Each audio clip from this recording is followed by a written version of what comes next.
All right, here we go. Welcome to the Ratnest podcast, episode number 9 with Nick Brandau. Hey. Wait, did I say it wrong? Is it Brandau? Yeah, Brandau works. All right, man. Thank you so much for coming on and bullshitting with me. Appreciate Yeah, it. definitely. I've been watching a little bit of your progression and stuff since you've been in San Diego. Yeah. Been cool to see you get into the group shows, get into the gallery over at Visual in North Park, and kind of run with it. To be honest, I don't know what it's been like this last year. I've been out of the city. Yeah. But, as far as like working with Jason at Visual and stuff this last year, has it been pretty much a consistent thing, or what? How's that been? Yeah, I guess it all started with just kind of going there like frequently, just buying stuff from him and kind of just picking his brain. And then, yeah, something came up with kind of painting a little mural thing at Tamarindo, that building that went out. So yeah, from there it kind of just snowballed, and then he asked me to put some stuff up, and then this last group show was kind of a surprise, I guess, in a way. It was like the first kind of group show that was going to have like a opening and kind of that whole thing. So yeah, I mean, hopefully this year it'll kind of just stay consistent where I can get a lot more stuff in there, kind of just go with it. When you say like first group show, like you mean the first group show that you were a part of that had an opening, or the first group show since like the last year, since the pandemic started, that like kind of was official? Yeah, I mean, I had a couple things in there before, but I think this was the first kind of like official thing I was part of, Right. other than like maybe like some of my friends back home having, some art on the wall and having like a little party or whatever. But yeah, this was kind of the first legit, I guess. Oh yeah. Yeah. And just for anyone listening that doesn't know what we're talking about, Visual Art Supply is a artist supply shop / gallery in North Park in San Diego that has really kind of been the home for graffiti artists and not people that don't necessarily want to try to get into more commercial galleries or do things themselves. They've been a platform for a lot of people, like in our neighborhood, for sure. Yeah. So when you do something with them, do you just turn your piece in and then they hang it on the walls, or do you have any like creative control and like what you want to do with it? Yeah, he kind of just, asks for as many pieces as you can kind of have, just in case something sells and he wants to switch some out, or, the more the merrier, I guess. And yeah, he's kind of had that vision where he's just like, do what you want to do and just make sure it looks good and like send it in. So yeah, to be able to have creative freedom like that's pretty rad. Yeah, he's always seemed like he works pretty well with people. I know people get hung up on like gallery commissions because it is like usually a 50-50 split and stuff like that. Yeah. But it also can hike up the value of your painting just by being in a show in a space like that. So Yeah. I see both sides of it. I'm not sure how I feel about that side of like the art world, just coming from lowbrow kind of DIY shit where we just sell it on the sidewalk, or you know what I mean? Yeah. But he's always been a nice guy to me. I've never been a part of a show there, but we've always kind of chit chatted and bullshitted when I go in there. And what I was gonna say was he does a lot for the boxes, the electrical box campaign in San Diego, where artists paint the green electrical boxes all over the city. And you said you did one in front of Tamarindo, and then you have one still burning in front of Pigment, or on the side of Pigment there. Yeah. I saw that one last time I was in town. I was like, oh shit, I know that. Yeah. That one was fun. That's rad. So when you're painting a box, do you have, what are the hurdles that come instead of when you're just like painting at home, when you know how like the media and stuff that you're working with is gonna flow? Yeah, it was that day. It was like, man, it felt like it was 100 degrees out. And I didn't bring any water. I didn't bring a hat. I was wearing like a black t-shirt. It was like, I had all my paint. I had everything else, but everything else I wasn't ready for. So that It's was like kind of the only weird kind of hurdle on that one. it's like right before I moved, a buddy of mine was like, "Let's go on a hike," and I was like, "Sure, whatever." And I just for what I wasn't thinking, I was probably like hungover from the night before or something. Yeah. And I get out there and I'm in like jeans, and Yeah. we're hiking Mission Trails like South Fortuna, and it's a decent hike. And Yeah. I was like halfway up, I was like, "What am I doing? Am I just Yeah. that naive to the process of you know?" Yeah. I feel like you're either on the side where it's like you're wearing jeans or you're wearing like the full outfit, Yeah, like the full getup. yeah, And dude. I'm I, like, I need to invest in like some hiking short shorts and like a nice breathable top. I don't know, man. yeah, you I got to wasn't get the full there. kit. Yeah. Now that I'm out here in Indio, dude, it's like every day is that day. Even now it's like mid March and it's 85 tomorrow. Oh, Yeah, man. it's a burner out here, man. I'm missing that San Diego weather for sure. Yeah, it's been pretty cold lately. Yeah, Definitely don't. you guys are getting some clouds and rain right now, right? It's like the 1 month that's not great in San Diego. The other 11 months are beautiful. Yeah, and we all complain because it's like 65 degrees and everyone's freezing cold. Uh, Like, you came from the Bay Area, right? yeah, So you're used to that cold weather and shit. Like it must be not too bad for you down there. yeah, but I'm a baby when it comes to weather. I'm like, I gotta bundle up even when it's like 70 out. But yeah, I came from San Jose. So, So but you grew up there. You were like you went to school and stuff there, and then yeah.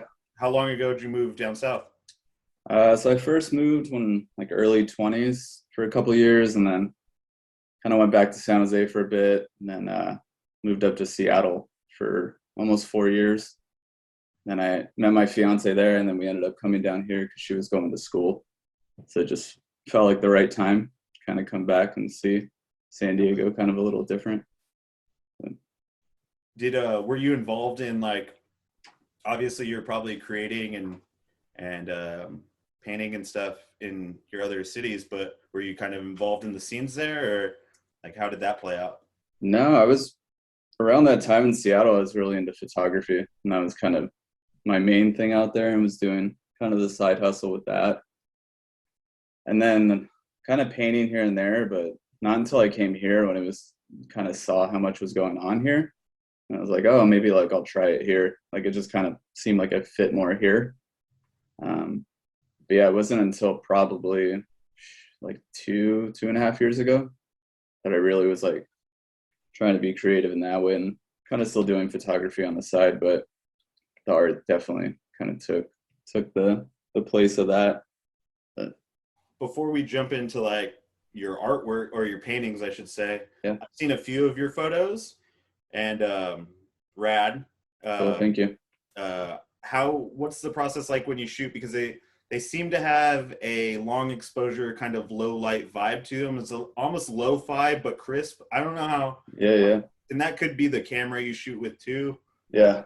And it's film, it's not digital, right? I used to shoot a lot of film, but This is kind of this is all digital. Yeah. gotcha. Okay, that Yeah. makes a little more sense. I was like, God damn, dude, get some crispy photos. Yeah, I wish I could shoot film like that. I'm sure a lot of people do, dude. Yeah, yeah, But nah, it's cool. It's almost I don't know if this is correct, but my impression was almost like morning light, like that golden hour kind of where it just hits and you're able yeah. to capture something that's very still, but it still pops. Yeah, it's definitely kind of more of the cinematic look that I really like. I think the older you get, you kind of realize that you can't be out all day shooting, and so you kind of go for those either early mornings or kind of more like golden hour. Do you look Just at it like in the sense of like I guess like a director of photography for a movie, and it's like get those images at the right time as opposed to taking 200 photos throughout the day and not using 195 of them. yeah, definitely. I think I kind of look at digital the same way I looked at film. It's like I only had 24 frames or 12 frames or whatever. So Right. it's, shooting as much as I can, but definitely I don't want to go home and edit 200 photos. if I can get if I could get Yeah. 4 or 5 that I'm really stoked on, then but also not going out to be like I'm gonna get a banger every time, you know. Yeah. Yeah. I think that's like But that's the process, right? Is like knowing what you want to take home, but yeah, not necessarily thinking you're going to get it each time. yeah, definitely. So then, moving to your painting, Yeah. were you doing the same style of paint? Like, have you been painting like? Because you have a pretty distinct style. When you see it around, you go, I know that artist Yeah, because of yeah. the way these paintings look. And I'll cut in your work throughout this so people know what the fuck we're talking about. Yeah. Um, like, did you find were you always painting like that, or was that something that kind of like developed later? Yeah, I mean, kind of to a sense, I could never draw like bodies or any of that. I'm so like to this day I can't draw any of that stuff. Like faces were always kind of a little easier. And I think growing up skating, you kind of see your friends do like a smiley face or like a sad face, and you're like, oh, that's rad. It's like stuff like that where I was like, okay, I can do this and kind of make it my own. And then just kind of adding colors that were like, that's kind of what drew you in. And like, yeah, it was, I mean, it's been kind of a slow process, I think, ever since I was like maybe 15 or 16, just kind of all through skating. Did you? So you grew up in San Jose skateboarding. Like for me, that was a pretty inspirational scene because Tilt Mode Army was Oh, like yeah. is like the do or die. Enjoy skateboards is like the best, Your right? shit. And Yeah. that's like the shit that hit me the hardest when I was a kid. I was Yeah. like, Yeah. these are the guys I want to be with or like be like, and they were Yeah. all from San Jose, which is funny. Yeah. Were you like super heavy into skating? Yeah, I started skating when I was 11, so I must have been 96, 97. And that was just kind of, I think, around that time where it was like tricks were not as crazy as they are now. You can go out and do like a kickflip and you were still kind of cool. But um but yeah, I grew up kind of seeing all those guys skate, and all my friends were from Saratoga where all those guys kind of lived. So it was like Saratoga's downtown San Jose. So we'd go to spots and we'd see them there, like filming for Tilt Mode, and like eventually became like friends with all those people. And like, so it was pretty crazy to see like Mark Johnson or like Jerry Sue or like all these guys just skating like You just places that you named my skate. like top two, like, dude, Mark Johnson, Jerry Sue, Louis Barletta, Caswell Berry, like Yeah. just insane. Like that's what make those videos so fun. Is not only are they like great skateboarders, but you can tell they're just like have a good personality, like fun dudes. They don't Yeah. take They were just like having fun all the time. Like it was like nothing was serious, but it was the skating was serious. It was like, it was it, just fun to see that side of skating. not to be too weird and draw parallels between everything, but Yeah. it kind of reminds me of when I look at your pieces because it's not too serious. Yeah. Your work's pretty lighthearted. If you're just taking a glance at it, you Yeah. can relate to it in like a positive way very easily. But also the discipline is there, and like you you probably paint more than 90% of the artists that I know or that I watch or keep in touch with. Yeah. Yeah. Um, it seems like you're putting out work almost daily. Um, is Yeah. It's that kind of, is that part of your daily routine? Is just painting? yeah. I mean, get home from work and I want to kind of just kind of decompress. So paint, but it's also kind of just like an obsession at this point. It's like kind of how it was when you first picked up a skateboard or Yeah, started playing music or something. You kind of get that itch, and it's like, oh, I can do something better. Like, oh, I should have did that a little different. And it's like the smallest little thing, but I think that's kind of what is keeping me motivated to constantly paint.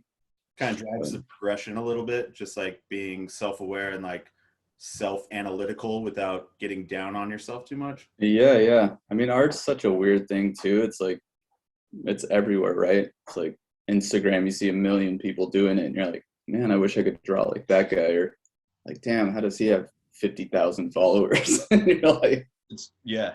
you get to that point, but you're like, I don't know. At the end of the day, it's like I just want to paint and have fun, and if people are stoked on it, then that's all that matters. I think that's the way to look at it, but it takes a long time to get to that point to be able to like recognize that you just want to do it for yourself. I feel Yeah. like maybe when I was younger, I had an idea that I was gonna create something that was gonna like project me to the next level or something, Yeah. and you find out like that's probably not how it's gonna work. Yeah, I know, right? Still have that dream. Yeah, it's Like, like being a kid and you're like, I want to be a sponsored skater. Like, I want to be a yeah, professional skater. And then you're like, fuck, I'm all right, but I'm not yeah, that good. yeah. I'm not on that level. It's a trip, dude. I watched Mason Silva's Spitfire part that Thrasher just released a couple days Oh ago. yeah, Like, no, like, no way. I could never keep up with yeah. anyone. If I was 16 today, I wouldn't be able to keep up with these guys. It's insane. No, it kind of trips me out. It's like every kid is super good. Well, Mark Like, Johnson says it in Modus Operandi, I think, like during yeah, practice. He goes, yeah, kids today are too good. He's like, if you can't do a kickflip in like the first 2 days that you're skateboarding, yeah, give up. yeah. Like, There's no point. yeah, Pick up another hobby. yeah, Like, dude. It's so discouraging, but it's like super true. Like, I know. Me and my friend Brian, we always talk about it because we're the same age and we started skating at the same time. And we're like, man, I feel like that grumpy old man that's on the corner, just like those damn kids, and like see some kid no comply like off a curb, and I'm just pissed. I'm like, like, I can't even push anymore. It's just like, my knees hurt. yeah, it's like bow out gracefully at this point. So funny. Yeah, I used to go to Memorial Park once in a while and just try to keep up.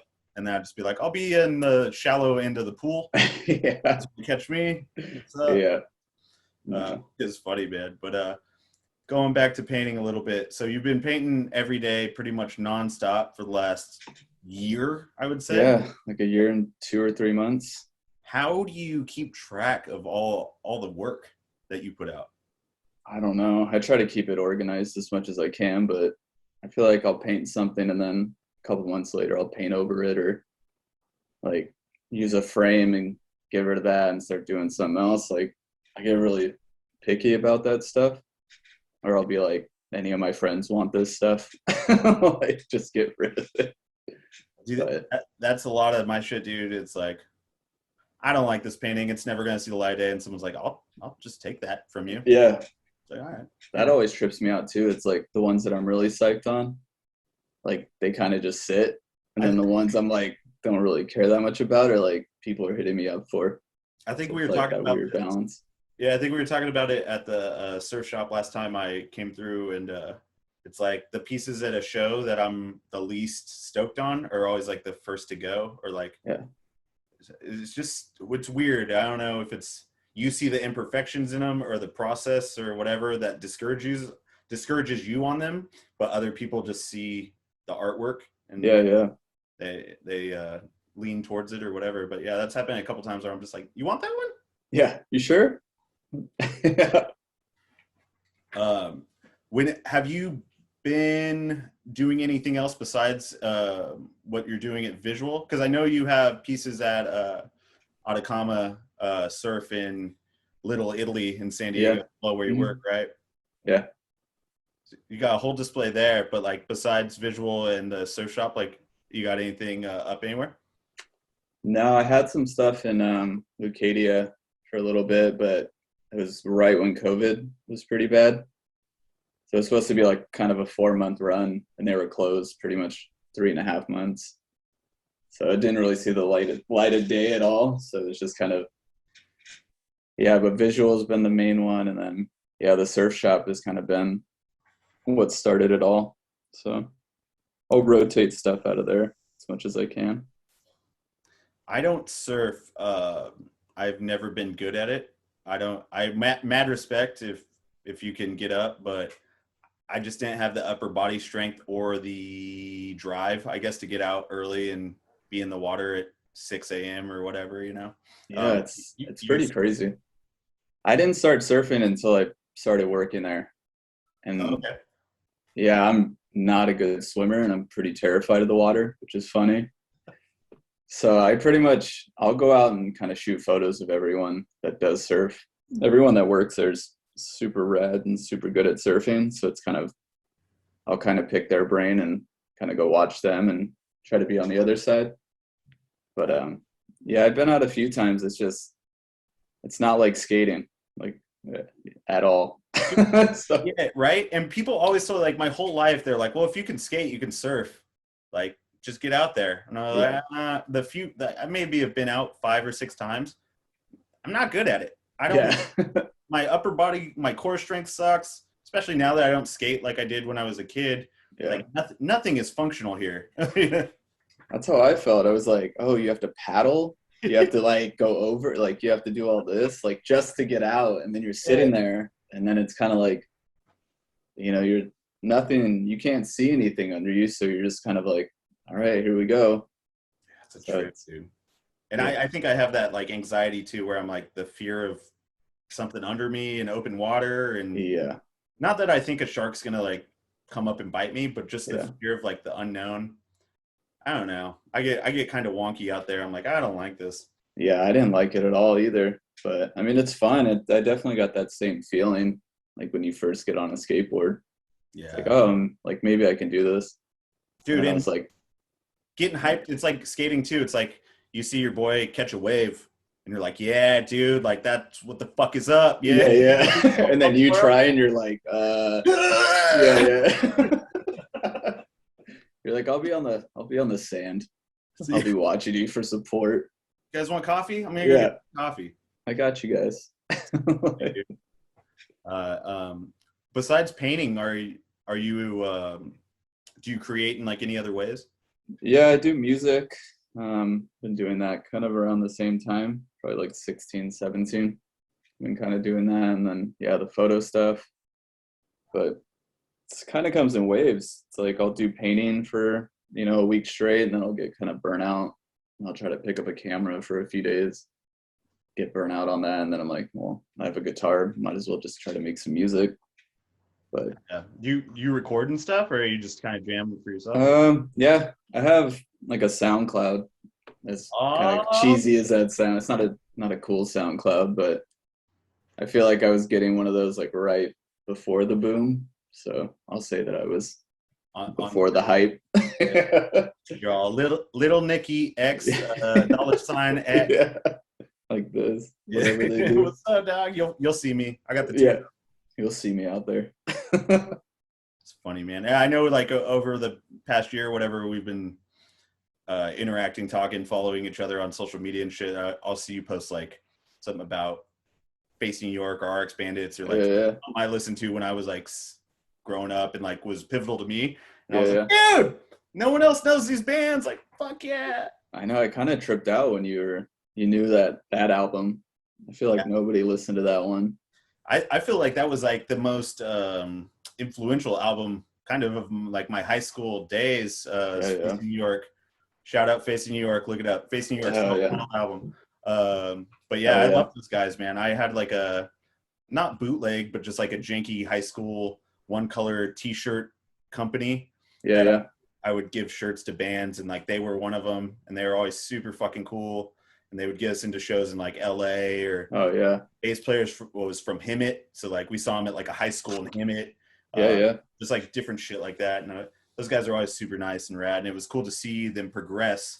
Anyone that doesn't know, the singer Eric is a big time producer that's worked with like Snoop Dogg and Lizzo and Yeah, yeah.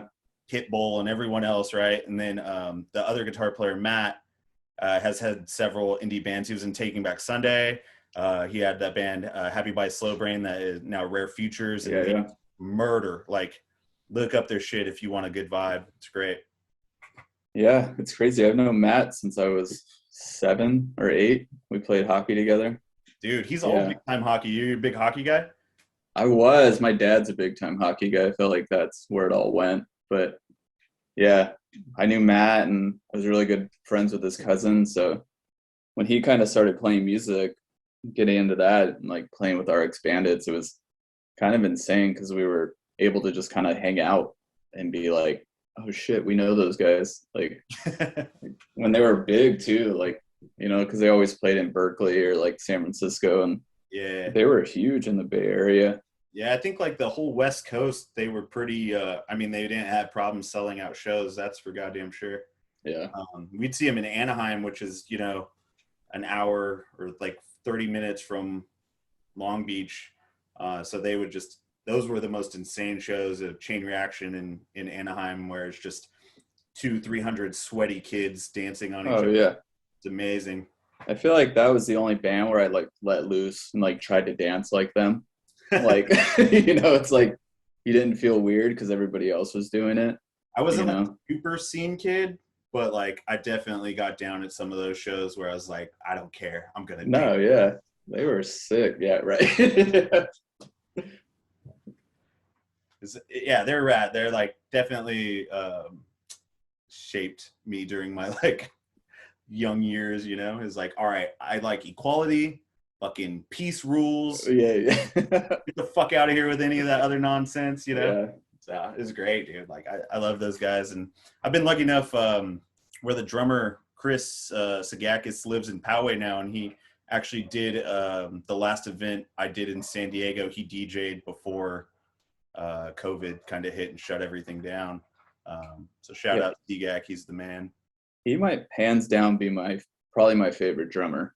Like I was just listening to them. It was funny. Like they came up on a playlist and I was like, I'm going to go down the RX Bandits road for a few hours. And I was like, I can still listen to that stuff and like find little things like just the way he plays drums. That's like kind of set that whole tone for that band. It's crazy because it's a very like techie melodic band, but also very, to me, has like a pop aspect to it where people that show them can like dig on the chorus or like the vocal melody or whatever it is and kind of get behind it, even if they're not into the intricacy of the music itself. Yeah. All right, enough about talking about fucking RX Bandits. The best band ever. Yeah. This is a sub podcast called RX Bandits Talks. Just me and Nick shouting out the band. Yeah, right. So I'm jealous that you got your hands on those Barry McGee Baker decks, dude. That was fucking sick. I looked all over the desert for them. There's no skate shops in the desert out here. There's nothing. It's funny. They might still have a couple if you ever make it down here. They didn't know what they had, but then they said it was their second run. So you really? might be able to sold out. They bought them again. Yeah. So they might. I know they had two more when I was there.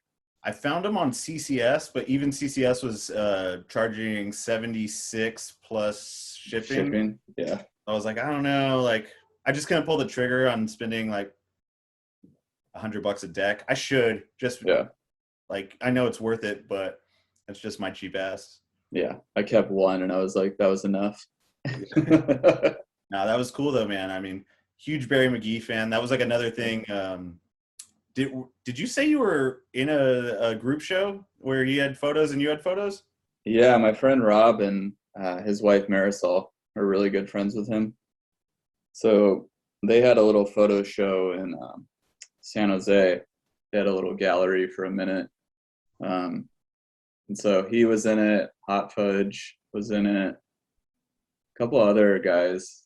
But he had like one photo and I was like, holy shit, like my photo's right there next to his. Yeah. And I was like bugging out, but it was like everyone else was just like, yeah, it's cool.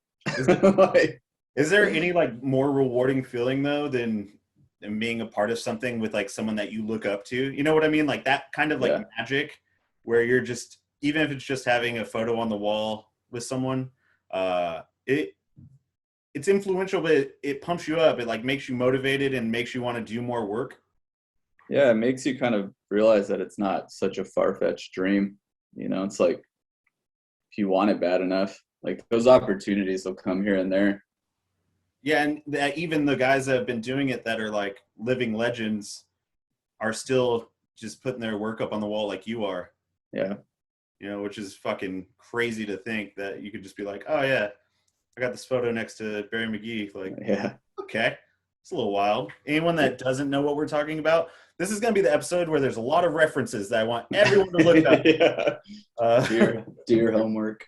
Tilt mode, RX, Barry McGee. They're like a top 5 Yeah, dude, like it shaped us. And I think that's maybe why I don't even know, man. Maybe that's why I was attracted to your art. I felt so admitted. I was like, I know this Yeah, motherfucker. I know he likes that shit. Yeah, I know what you're into, guy. Yeah, Yeah, we didn't even know each other. I mean, that's crazy, man. You're yeah, probably the last person I talked to as far as like a new friend and artist from San Diego before I moved out here. So yeah, our interaction is pretty brief in the scheme of things, but you've always been kind enough to help me out with stuff and like be down to have stuff on Ratnest and all that. So thank you for that. yeah. Thank you for supporting having it out there. It's been rad. Yeah, man. I try. It's like I don't have the means to support people in the way that like a gallery would or someone that has as much work as you create to be able to just take stuff off your hands all the time. But you know, where I can and when I can, I try to. Yeah, it's been much appreciated. Do you ever find yourself like in a block, or do you feel like you have your process down to this, or like at this point where you can go home and create like pretty much automatically? Yeah, I can, but I feel like lately I've kind of been in a rut. Like I think after the show, I was like super pumped on that, and then it was like, all right, what do I paint now, kind of thing.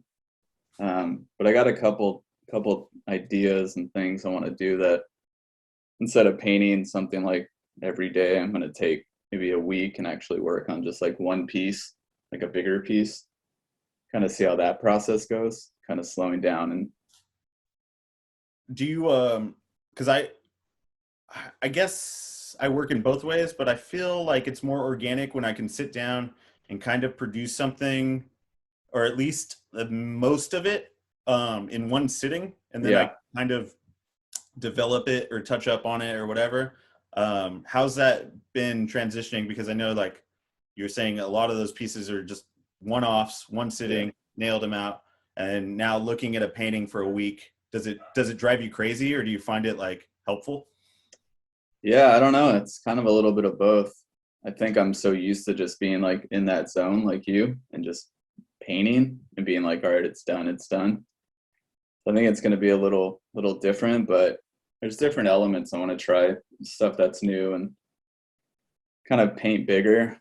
You know, I've been painting kind of not that big and pretty small pieces, so I want to try to, try my hand at something a little bigger and see how it comes out. Speaking of small pieces, you've been painting those toy trains.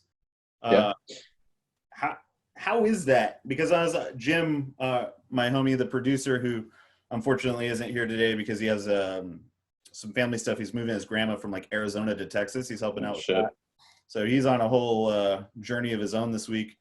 But I know like he bought a train and he bought a piece from me of yours. Like he digs your shit a lot, and I wish he was here to talk to you about it. But Yeah, when you're painting those trains and the texture, like I guess where it's not smooth, yeah, yeah. it's a pretty small canvas. Like how do you navigate that? Just really tiny brushes. Yeah. You just But use like no, one like point like one brushes or like what? Like line. yeah, just like, yeah, almost a little bit bigger than liners. But yeah, you kind of have to see what those trains, because some of them are super smooth and really easy to paint on. And then you got the ones that are like super rough, but you have to almost do really small detail. Like you can't get all intricate with it. Like it's got to be able to just like look okay and be like pretty minimal. So I think once I figured that out, it was like I'm gonna go to the swap meet every day, like every weekend or whatever, and pick up 3 or 4 if I can, and just Yeah, start like getting those. But it's been a little harder to find now. they're rad. You probably bought them all up, dude. I know, but they're dry. I can't get them anymore. I was surprised when you start doing them. I was surprised on how many you're coming out with because I felt like I didn't see that many of those toy trains around for sale. Maybe I Yeah. wasn't looking, but like even at Kobe and stuff, like I didn't see a ton of them. No, there was one guy that had a lot, and then I would go back and he would just kind of be like, "No, I don't have any. I don't have any." And I'm like, "You sure you don't have any?" Like, so yeah, once that kind of happened, it was like, all right, I'm gonna try thrift stores, and there's a couple thrift stores in Chula Vista that randomly get them, but they'll charge you like 10, $15 for them. Where like Kobe's, they were charging you maybe $4 or That's $5. $5, yeah. Yeah, Yeah, they're expensive though. I mean, people that just collect the trains themselves, like the old Lionel trains and stuff, Yeah, yeah, 15-20 bucks isn't unheard of for just the car itself. yeah. So it's cool that you're able to like scoop them up and like make art out of them and repurpose them for the graffiti kids and the buyers that are into that shit.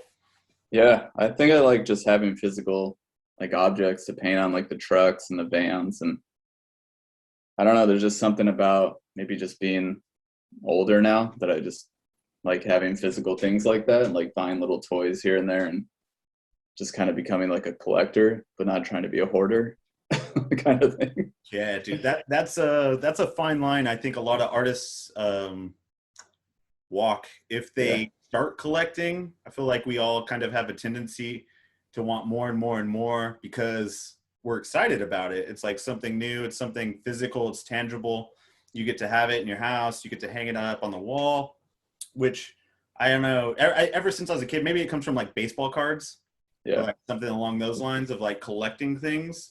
But I find myself like trying to find that line, like making sure I'm not hoarding or Yeah. spending money I don't have on art and stuff. Yeah. Yeah. But like, so going into this, do you know what like NFTs are? Have you heard about this?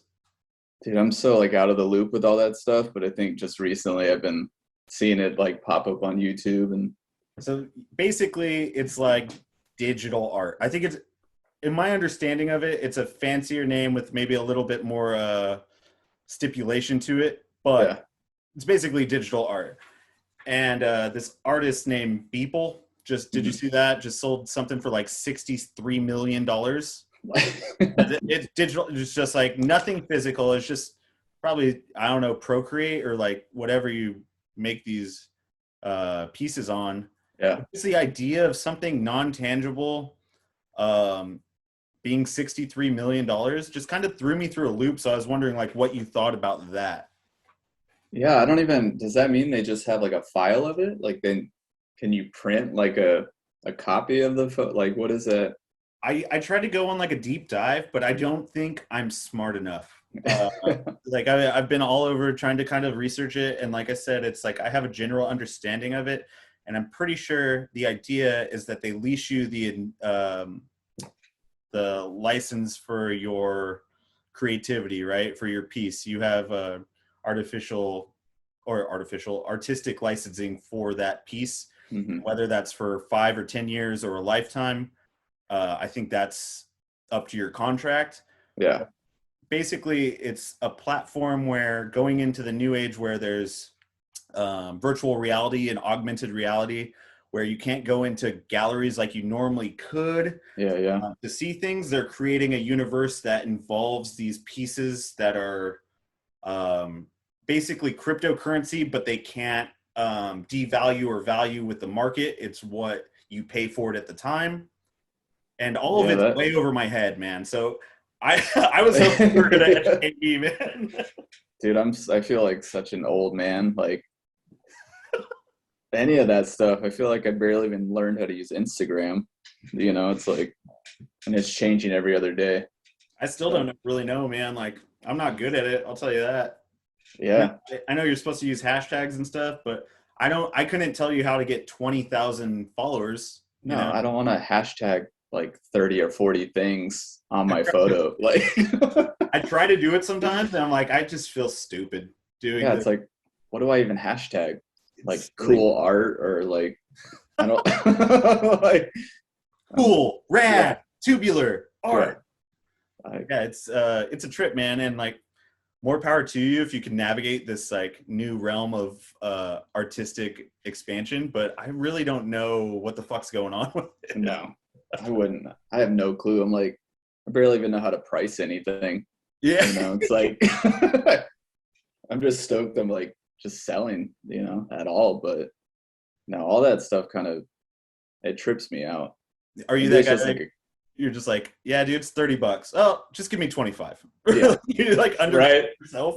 It's like a barter system too. It's like I feel like I'm just at the swap meet selling things at this point. But yeah, I don't know about all that other stuff, dude. It's the future's too much. Like I don't get it. Like, it's super strange to me. And like I said, I'm not intelligent enough to know all the terminology. So I think when I'm listening to it, part of it gets lost immediately. Yeah. And then I'm trying to navigate like through what I understand. And I need someone to like sit down and have like a master class, like a 101. I need to go back to school for NFTs or something. Yeah. You got to take 4 years. Yeah. I'm sure in crypto. Did you go to school for art or anything like that? No, I wasn't really into school when I was in high school. It's like mainly skating, it's like just being that kid. Like I'd Yeah. rather just skate all day with my friends. Hell yeah. No, that's But what I was doing. I was like, oh, I found a girlfriend and I can skateboard. Like, fuck senior year. yeah, I was the same way. It's like my mom always gives me shit for it. She's like, I had to go to truancy court. You like didn't go to school, and I'm like, Yeah. we're all right now. Like, Dude, I'm like I'm the youngest of like three, and my brother and sister both went to like college and got their masters and got careers and shit. And I'm like, yeah, I started this online web store where I sold $1,000 in 6 months. So there, mom, yeah. Look that, where I'm at. that's about $80 a month. What's good? No, Yeah. like, fucking A. No, my sister, we're 18 years apart, and so she's just about to graduate high school, which is insane. But she's like 4.0 student, like volleyball, all this stuff, going to college. So I always joke with my mom, I'm like, at least you got that. At least you didn't have to go through it twice, But That's it, dude. I was like, yeah, April and Jacob already did that shit. Like, I'll go the yeah, other way. you're all right. I tried to go to like city college and stuff. I went to city college for like 4 years and Yeah, didn't do anything with it, So at a certain point, I realized I need to not waste money and time pursuing something that I wasn't passionate about. So I worked in bars and restaurants and kind of did that up until this last year, where I just kind of I've been kicking it. I've been kicking it hard. yeah. It was a good year to kick it. You could. The trip. Yeah, me and my wife moved and like it was like a whole thing, and I thought that was going to be the crazy part of the year, and then this all happened. So it's like, oh, okay. I guess better now than never. Or like, might as well if we're going to be stuck at home, like we're not Yeah. stuck in our apartment in San Diego. So it's cool. Yeah, I mean, it kind of worked out for me because I'm like such an introvert, anyways. It's like I do everything by myself pretty much. So painting was just kind of another way to keep me busy. So, I mean, that whole year just it kind of went off. It worked out. Yeah, hell yeah, dude. Like I said, like in the last year, I think I've seen more work come out of you than 90% of the people I know. So kudos to that, man. And like, Yeah, super inspiring, super impressive. thank Um, you. I know you were talking about wanting to do like some screen prints and stuff in the future. Have you been fucking with that? No, I need to. I need to just sit down and kind of crunch some numbers and see what I can do and what I can afford. But yeah, doing some shirts, maybe some tote bags, kind of just stuff like that. See what happens. Yeah, and that stuff's relatively inexpensive per se, but then if you spend the money on printing and you don't sell, like then you're Yeah, sitting on 2 dozen totes and a dozen shirts or whatever it is, and you're like, all right, what the fuck do I do with all this stuff if there's no farmers markets or outlets or whatever to sell it at. yeah, I always liked like the zine fests or just a little like even group shows where you can kind of go sling your merch. yeah, That was always like the best nights, and seeing as that isn't happening right now and hasn't been, I I would say like it'd be tough for me to go sling a dozen shirts or tote bags or something. yeah. I mean, it's crazy, like just seeing how you sold out on those shirts. That kind of got me sparked a little to like see if it's possible. Hell yeah, dude. But I appreciate that. And that was just people being nice. I think that was like all the homies that have kind of been watching what I've been doing for the last 6 months, supporting. And it didn't hurt that I sold them for like $12. So they were reasonable shirts. They weren't the greatest quality, but no, I still wear mine hell as yeah. much as I can. I love that shirt. Hell yeah. I appreciate that, man. And like that was awesome. It was like people like you that just reached out and were like, hey, I'll snag one if you still got one. And Yeah. It made it all worth it because then that paid for the next batch. So now I have 24 more shirts that are a little better quality and stuff. But basically didn't cost me anything to produce. So Yeah. that was rad. Sick. Yeah. I'm looking to do more like screen printing and like print stuff. Not so much t-shirts, but poster prints. And Yeah. I was thinking of you directly because I think your artwork like translates really well in that sense. It's very illustrative and like bold. You're not mixing stuff. Like it would be very, it would lend itself nice to that kind of media. Yeah. Yeah. Have you ever messed around with silkscreening, or is this just like an idea you had?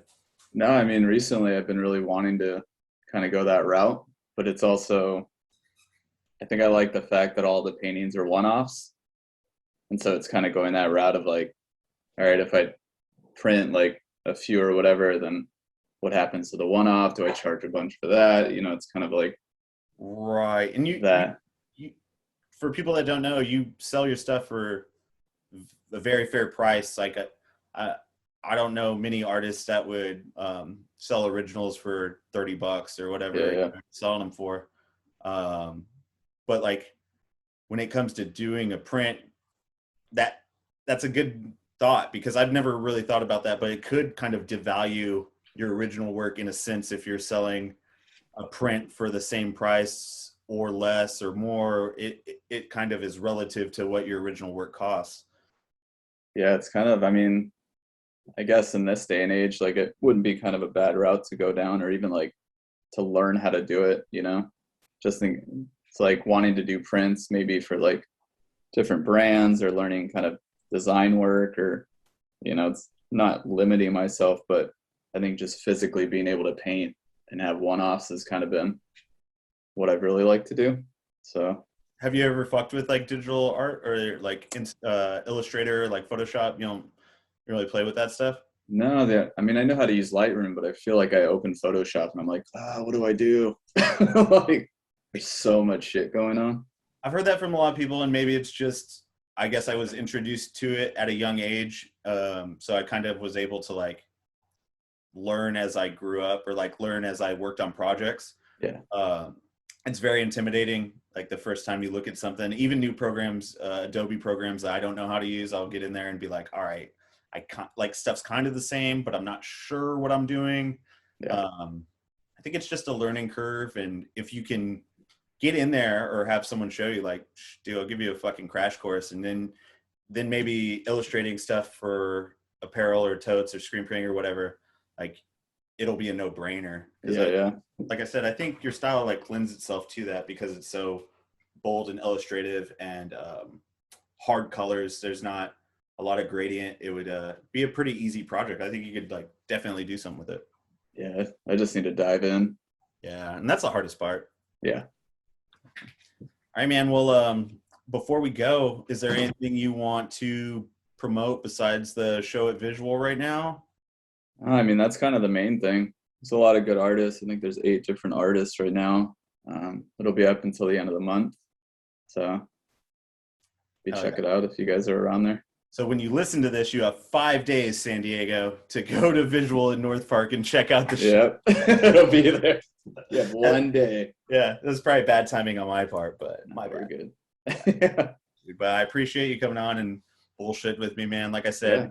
It's been inspiring to watch you just produce art nonstop this year when everything's going fucking wild, and you know, keep growing and doing what you're doing. And if you have any questions or you want to collab with the Ratnest shit, you know, you're always you always got a place. Sick, man. I appreciate it. Yeah, dog. All right, man. I'll let you go. But this has been Nick Brandau at Been There Fun Fact. Yeah. On Instagram. And do you have a website? No, I should probably get on that too. Sleeping. You've had a whole year, dude. I know. I've been asleep the whole year. I'm just fucking, man. It's been lovely to talk to you, man. Take care. Keep doing what you're doing. We'll link back up soon. We'll chat again soon. We'll do some stuff. Oh yeah. Thanks for having me. Yeah, man. Peace. All right, bye.